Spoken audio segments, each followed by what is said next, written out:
Hello, everybody. I'm glad you guys were able to come. We are super excited about our next speaker. Some pretty timely information that we all need to be on the lookout for. I have Mr. John B. King. He's a partner with the law firm of Breazeale, Sash and Wilson. His principal area of practice includes environmental and oil and gas regulatory permitting and defense, compliance assistance and due diligence, wetlands, toxic tort defense, and litigation. Mr. King has a vast amount of experience in the area of environmental law. This experience includes environmental permitting and compliance matters as counsels with BSW, as a director of the regulatory and legal affairs for a large oil and gas waste disposal company, and a chief attorney for the Louisiana Department of Environmental Quality. He has litigated matters in federal and state courts and administrative tribunals. He has presented briefs and oral arguments in the United States Court of Appeal, Fifth Circuit, Louisiana Supreme Court, and state courts of appeal. Mr. King is here and we are happy to see him, frequently writing environmental matters, and we will give our attention to him right now. Thank you. Thank you, Brian. I'd like to have him introduce me all the time. It just makes it so pleasant. Good morning, everybody. My name is John King. I'm from Baton Rouge, Louisiana, and I'm going to talk about the waters of the United States and the Clean Water Act Section 401 program or process. And David spoke a little bit about this in his talk, and he touched on it. We're going to go a little bit more in depth by administration, because what you'll see is he just talked about the pendulum, but it's really a ping pong match going back between both administrations. But if you look kind of under the hood of all of this, what you're actually going to see is that there's been an ever increasing grasp of jurisdiction over the waters of the United States over a period of time. And even the retrenchment sought under the Navigable Waters Protection Rule has somewhat been undercut, even though we're saying that we're going back to the 86 rules. A little background, because you're not going to understand where we are now unless you know what happened even all the way back to 1986 and before. We're going to talk about the Clean Water Rule, which is the Obama era rule. We're going to talk about the Navigable Waters Protection Rule, which is the Trump era rule. And we're going to talk about what President Biden and his administration are doing regarding the waters of the United States. We're going to talk briefly about Section 401. Let's just get started right away.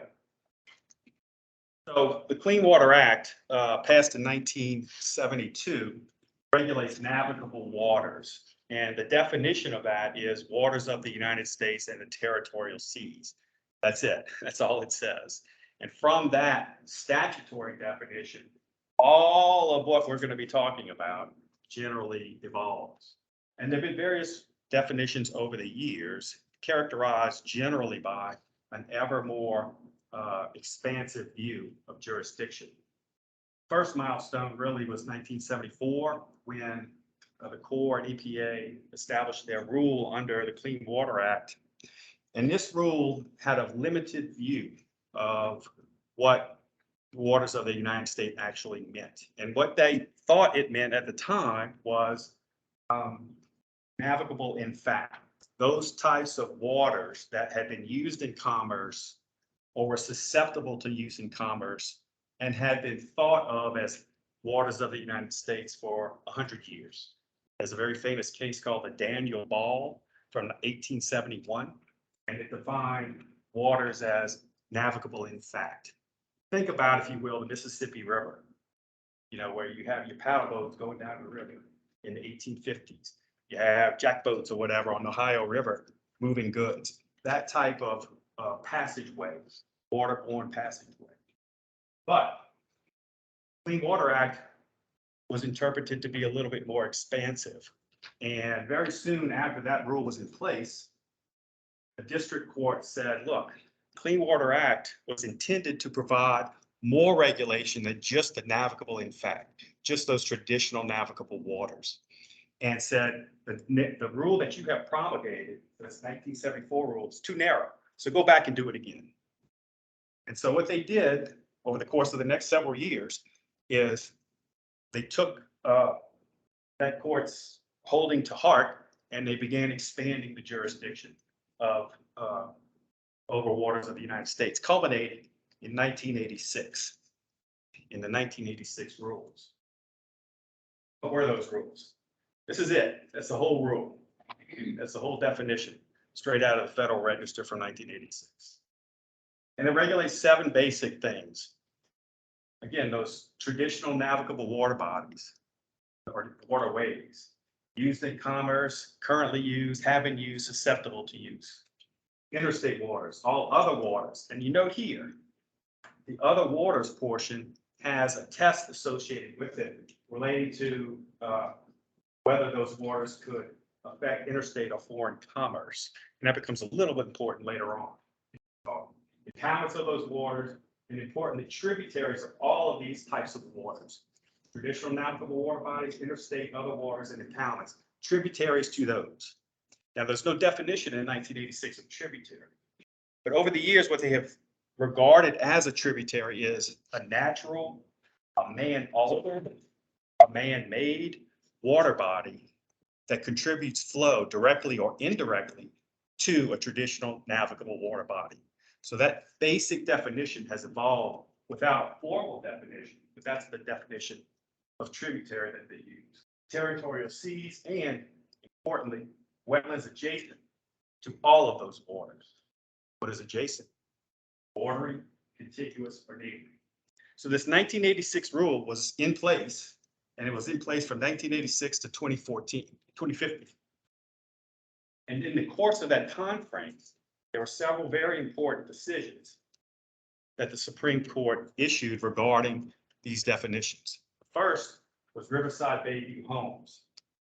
And what was at issue in that particular case was a traditional navigable water body and a wetland that was directly abutting hydraulic connection to that water body. So that wetland was intertwined with the water body, the traditional navigable water body. And the court said, it repeated what the district court had said in Callaway, that the Clean Water Act intended to go beyond the traditional definition. And so because they were so related, that wetlands was so connected to that traditional navigable water body, that the Clean Water Act allowed jurisdiction over that interconnected wetland. The next case is this, I always have to look at it, Solid Waste Agency of Northern Cook County.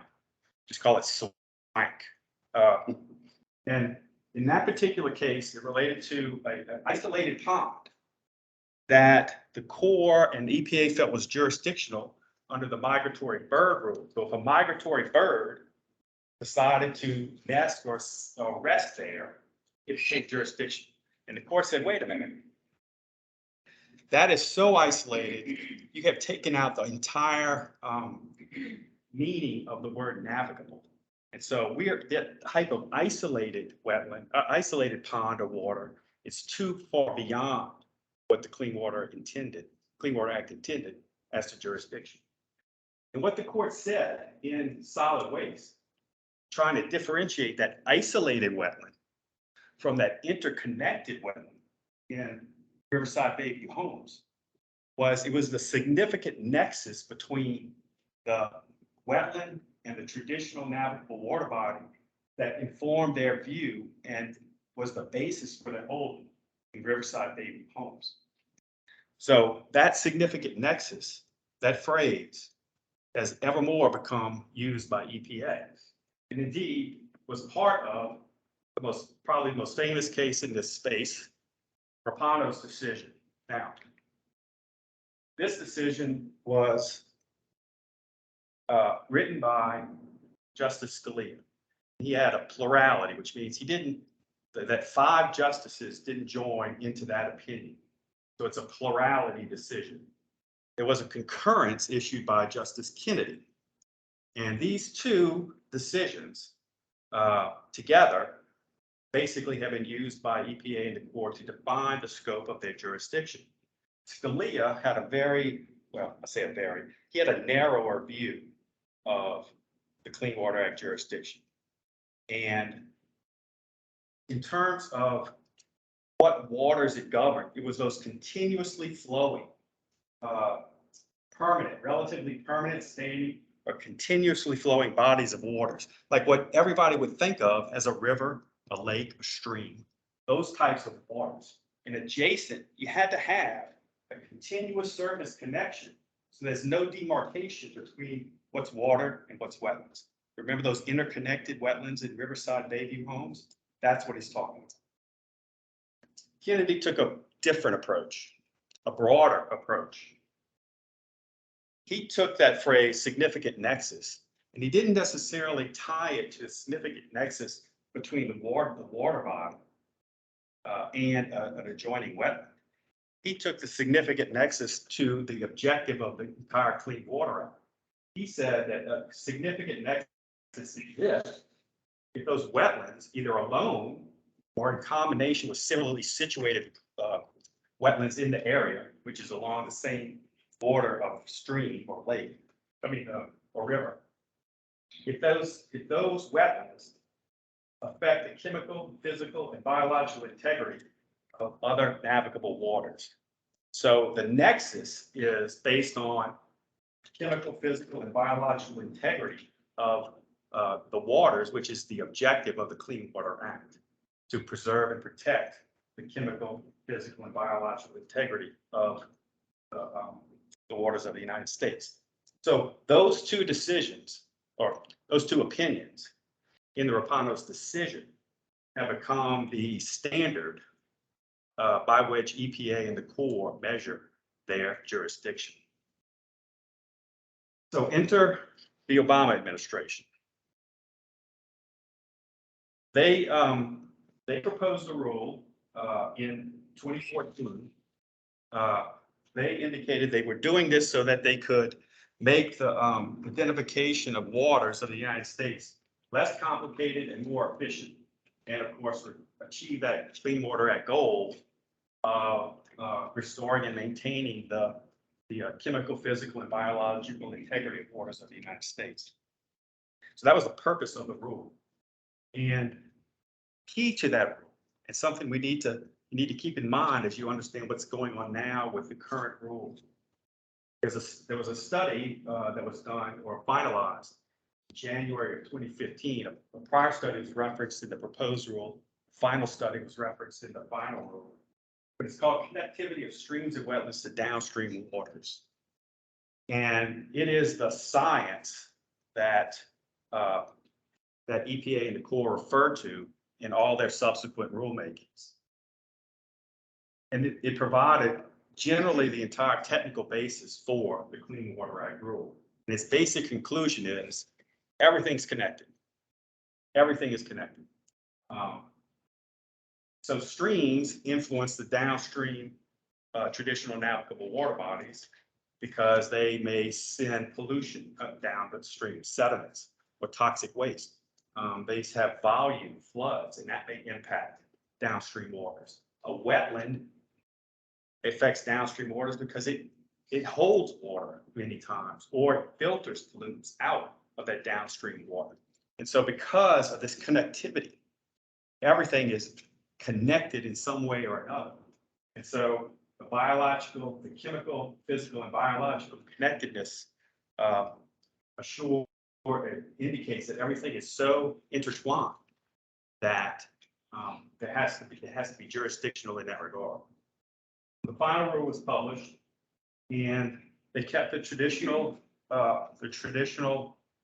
definition of traditional navigable water bodies, but they did put in, and there are some case law to support this. But for example, the use in commerce, or the potential to be used in commerce, includes commercial waterborne recreation. So if you have a boat rental or a guided fishing trip or a water ski tournament on that water, it's possible that, or could be used for such, it's possible that that could be a traditional navigable water body. Interstate waters, territorial seas, and impoundments. I won't spend a lot of time on it because those are fairly pretty much the same. The main change is related, in my view, and what I viewed as an expansion of prior decisions and prior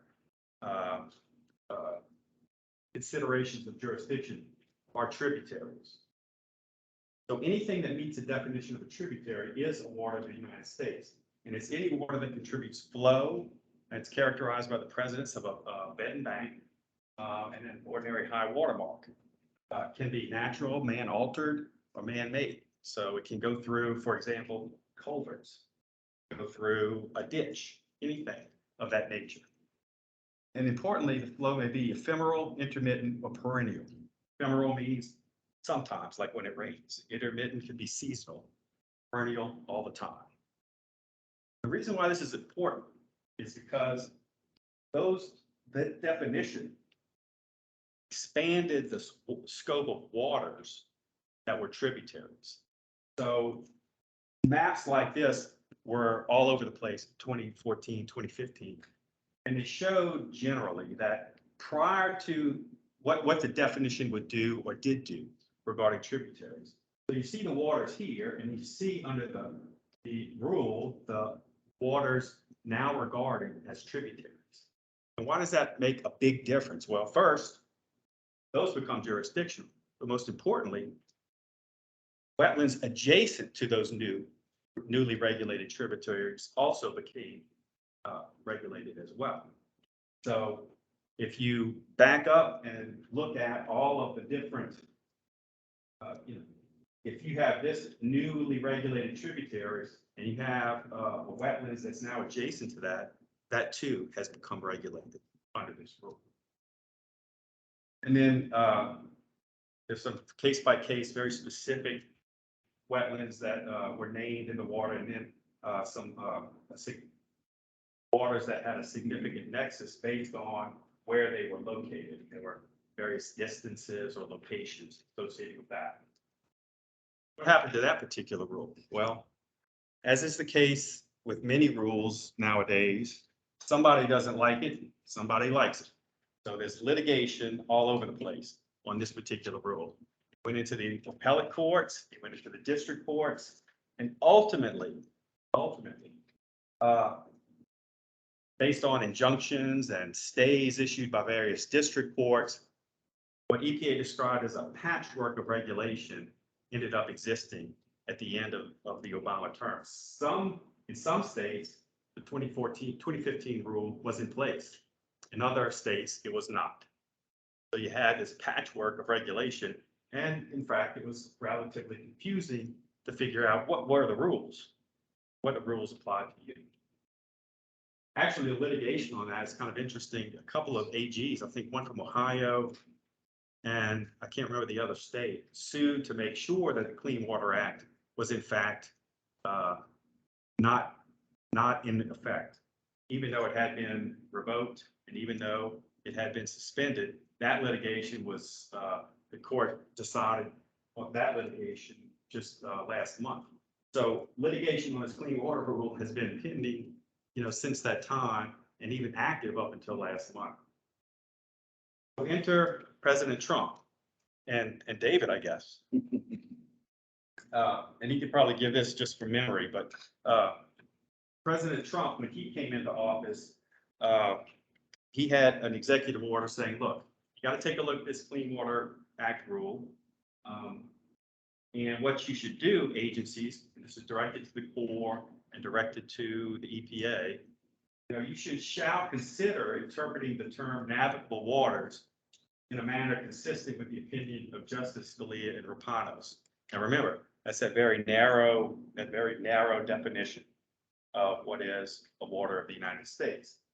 So when your boss, puts his arm around you and says, hey, you should probably consider doing it this way, chances are that's what's going to end up happening, right? So lo and behold, the agencies decided they were going to take 2 steps to put in to affect that executive order.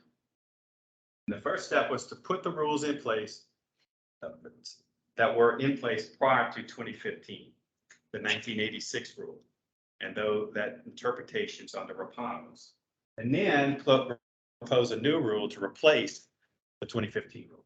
And that they did. They did, in fact, rescind Clean Water Act rule. And then they recodified the 1986 definition. So the ping pong match has gone a little bit back and forth.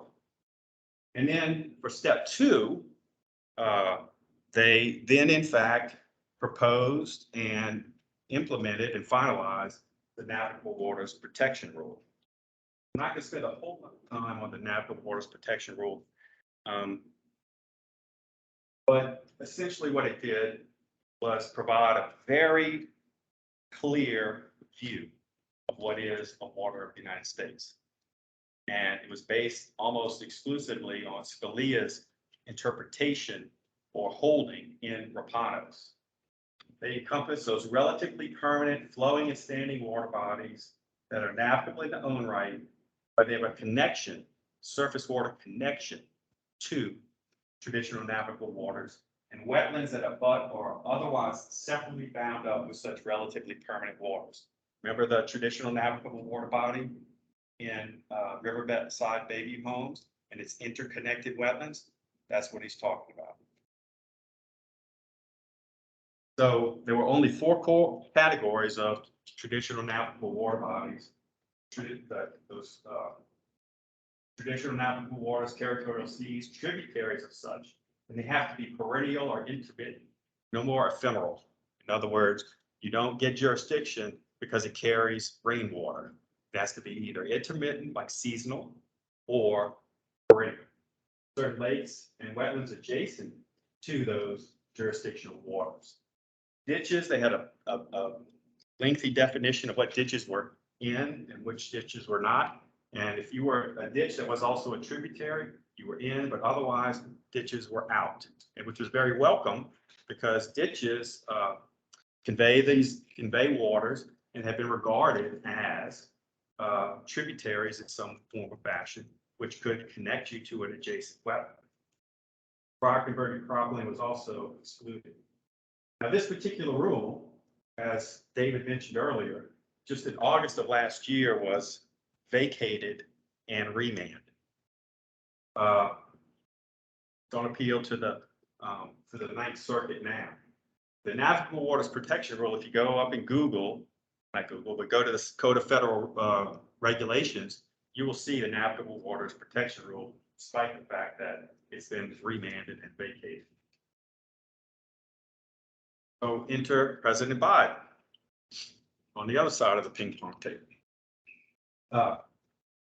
He issued an executive order that required the review of every rule issued by President Trump. Every rule from January 20th, 2017 to January 19, 2021. All of those rules had to be reviewed. One of them, of course, was the WOTUS definition. And after a review, surprise, surprise, the EPA and the Corps announced that they were going to review revise the WOTUS definition in the Navigable Waters Protection Rule. And they indicated they were going to do two rulemakings. They didn't call them step 1, step 2, the way Trump did, but they were going to look at two rulemakings. One was a foundational rule to restore longstanding protections. And that means the 1986 rule, the rule that was in effect prior to 2015, which, by the way, was step 1 under the Trump administration. And then the second rule that would provide a durable definition of waters of the United States, presumably something that we all agree on, and we would move forward forever, regardless of administration. So after the remand and the vacature, and I'm potentially avoiding saying the name of that case because I don't think I can pronounce it, but the EPA and the Corps seized on that and said, we're not going to implement the Navigable Waters Protection Rule anymore. Just not going to do it. And what we're going to do is we're going to go back to the pre-2015 interpretation of waters of the United States based on the Rapanos decision, Scalia formulation and the Kennedy formulation. But they also had some interesting things to say about pending matters. And I don't know if any of y'all have been caught up in any of this, but some of our clients were. If you had an approved jurisdictional delineation or determination, they would not go back and review that. But if it hadn't been, if it was pending, at the time of the vacatur, they were going to look at it under the Rapanos guide, the Rapanos standard, and not the Navigable Waters Protection Rule standard. So if you thought your piece of paradise, your lot that you were going to build on was excluded under Navigable Waters Protection Rule, all of a sudden you got to go back and look at it in a different way and look at it under the Rapanos rule to see whether or not it's jurisdictional. So those old, already approved JDs wouldn't be reopened unless there's some criteria for revision, which means if new information comes out. Also, for permits and applications, prior permits would not be reopened. So if you got a permit to do X, dredge or fill in navigable water under the Navigable Waters Protection Rule, they weren't going to reopen it unless the criteria in the rules was met, which is just the basic criteria for modification, termination, etc. But if you had a pending permit application, it would be reviewed under the Rapanos guidance, not the Navigable Water Protection Rule. So that also threw quite a few people for a loop because, again, they were planning on their subdivision, they were planning their building, they were planning their pipelines under the Navigable Water Protection Rule, when all of a sudden they back to the Rapanos rule. So the Rapanos guidance that was issued after Rapanos came out in 2008 is what the Corps is using now to determine its jurisdiction. And they provided some key points, and I have those up here, and I'll just go through them fairly quickly. So they're going to assert jurisdiction over traditional navigable waters, wetlands adjacent to traditional navigable waters, and adjacent is as it is defined in the rule, bordering, continuous, neighboring. Non-navigable tributaries that are relatively permanent, where there's year-round flow or seasonal flow. Remember those and wetlands that directly abut such tributaries. So again, those two here are the Scalia formulation of the traditional navigable water body and those wetlands that are directly connected. But they'll also look at those that have significant nexus with a traditional navigable water. The first one I want to talk about, though, is the wetlands adjacent that do not directly abut a relatively permanent non-navigable tributary. So this relates to this. So they not only will look at wetlands that directly abut, but anything that has a significant nexus, but under the term of the definition of adjacent. And then they'll also, based on the significant nexus test, determine whether for non-permanent tributaries and wetlands adjacent to those non-permanent tributaries. So they're going to assert jurisdiction over those classes of waters using this guidance, which is based on Rapanos. And they, like I say, they'll supply the significant nexus test, which they'll look at the flow characteristics of the tributary and the functions performed by the adjacent wetlands. So remember that connectivity study that we talked about earlier, how the wetlands can absorb pollutants or the wetlands can absorb flow for a period of time. All of those things are now going to be considered under hydrologic and ecologic factors to determine whether or not there's a significant nexus. And there's certain items that they will not assert jurisdiction over. So for example, swales or erosional features or ditches that are built in uplands. Now in Louisiana, we don't have very many uplands. So our ditches, roadside ditches excavated wholly in and draining only uplands are very few and far between. But in any event, those, they're not going to assert jurisdiction over those types of ditches.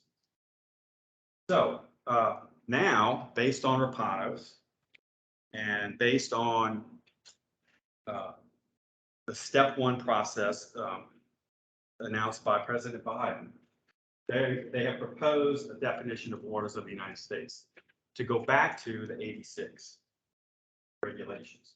So they're going to exercise their discretion to restore the waters as defined in 1986 with amendments to reflect interpretation of statutory limits as informed by Supreme Court case law. So they're going to take the 1986 rules and change them to insert the Rapanos Kennedy formulation. Then they did put out regulatory text. Most of them are exactly the same as the 1986 regulations, same wording, but there's some important differences regarding other waters, tributaries, and wetlands. So here's that 86 definition. And when we look at other waters, this interstate or foreign commerce test has been completely taken out. So these waters are the same, but if these waters are either relatively permanent or have a significant nexus, those other waters will now be jurisdictional under this proposal.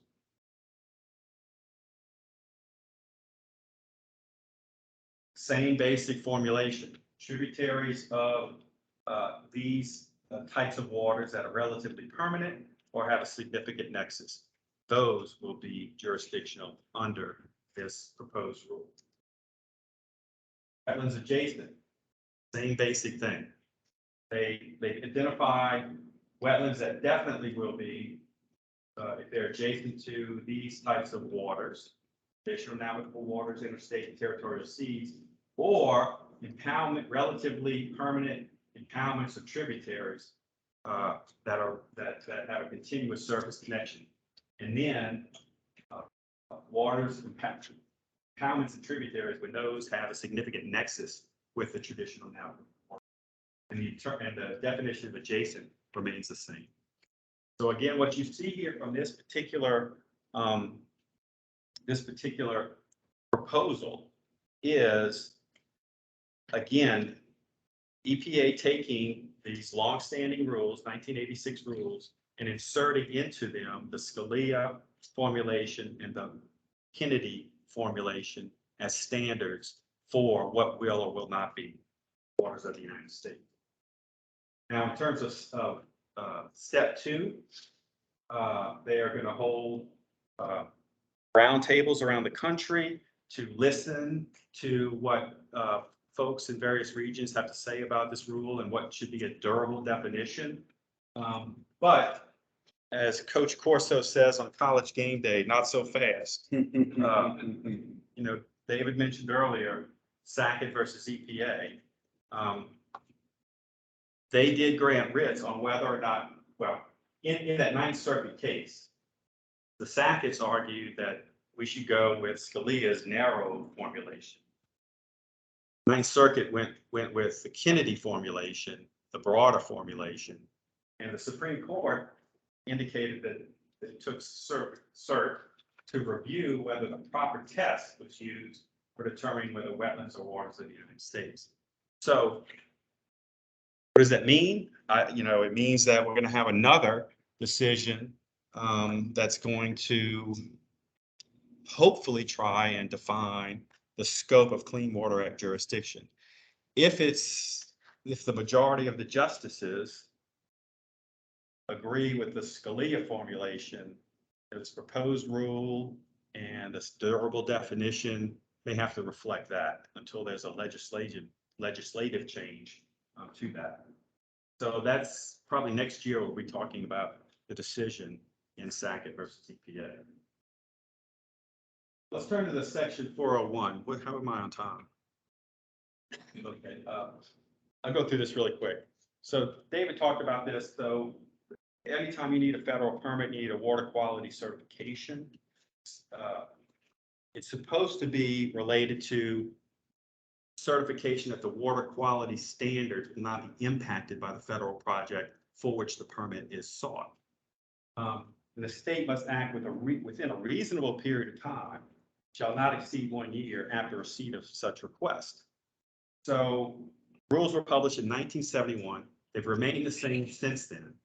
And during the period of time over the last, 10 or so years, states have been, I don't know what the right word is, but they've been playing fast and loose with the 1 year requirement.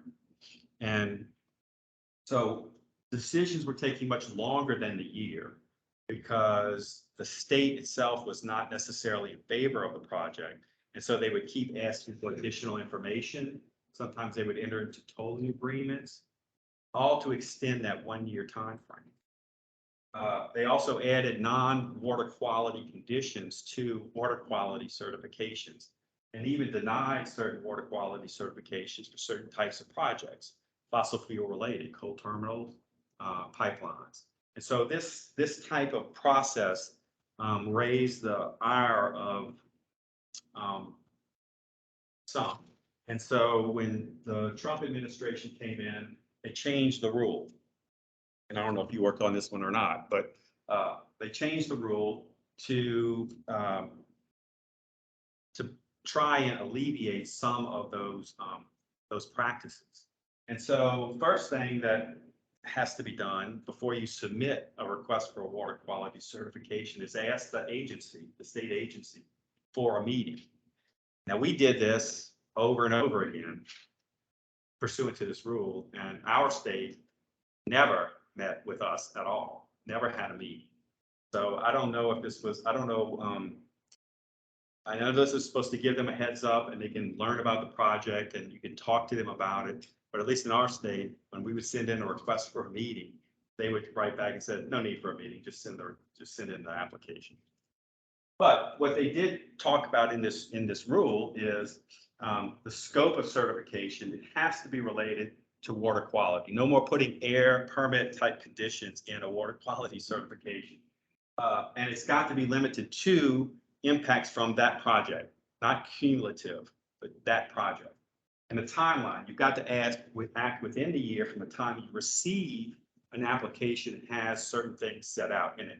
Not a complete application, but when you get the request. And so the certification is request is a written, signed, a dated communication that includes the required information. So you sit that request in and your 1-year clock starts ticking. And you only have a few possible outcomes. You either deny it, you waive, or you grant it with conditions, or you grant it. Those are the only options that you have. So I thought this rule was dead.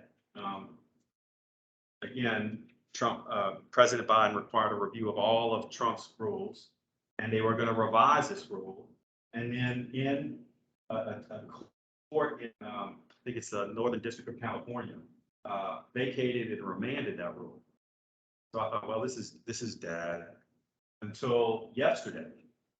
And, you know, you don't usually have breaking news in the Section 401 process, but, you know, I was here and I got this alert and I'm like, oh my God, they stayed the vacature. So right now, the rule that's in effect is the Trump rule. And they did submit the rule to OMB. And so I think they have 90 days to review it. So we should be seeing something from this administration regarding the 401 certification process. In the meantime, though, the Trump rule is in effect. Or if I went over, I talked too much, but do y'all have any questions? 6 minutes. All right, so I know I'm not the smartest guy in the room. So I have to ask you the layman question. And